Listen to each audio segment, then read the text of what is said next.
തെയ്യും തത്ത തെയ്യും താഹ തെയ്യും തത്ത തെയ്യും.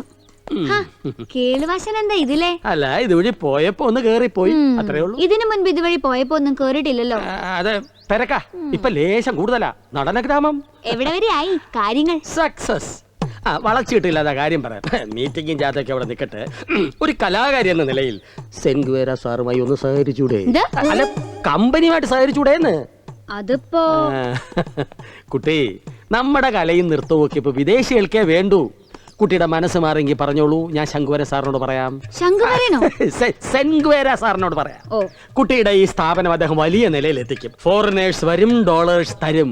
ഒരു 6-6.5 മാസത്തെ വിദേശ പര്യടനവും തരാക്കാം. ഇറ്റലി, ജർമ്മനി, ഫ്രാൻസ്, റോളണ്ട്, പോളണ്ട്, ചക്കസ്ലോവാക്യ, തുർക്കി, ആംസ്റ്റർഡാം.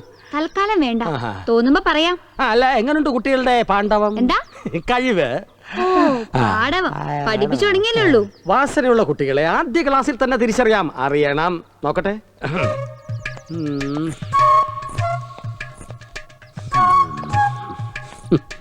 പോരാ. എന്ത് വാസന പോരാ. കുട്ടിക്ക് വരൂ. വിടരുന്ന താമരയുടെ മുദ്ര കാണിക്കൂ.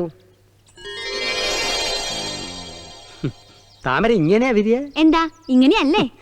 വിരിഞ്ഞു വരണ്ടേ കുട്ടി. താമര വിരിയുന്നത് വിരലുകളിൽ മാത്രം ആവരുത്, മുഖത്തും കൂടി വേണം, പ്രത്യേകിച്ച് കണ്ണുകളിൽ. ഇതാ നോക്കൂ.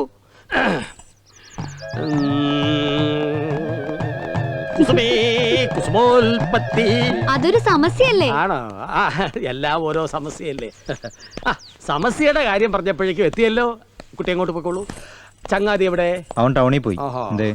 രണ്ടുപേരും 2 റൂട്ടാണല്ലേ. ലക്ഷ്യം ഒന്നാണെങ്കിലും ചങ്ങാതിയുടെ റൂട്ടാണ് ശരിയെന്ന് തോന്നുന്നു, അല്ലേ കുട്ടി? എന്താ നോട്ടം. എന്നാ പിന്നെ ഞാൻ വരട്ടെ. ആള് കാക്കക്കണ്ണല്ലേ, ലേശം ചെരിഞ്ഞ റൂട്ടാ. ചെരിവ് മാത്രല്ല, ചെറ്റത്തിനുണ്ട്.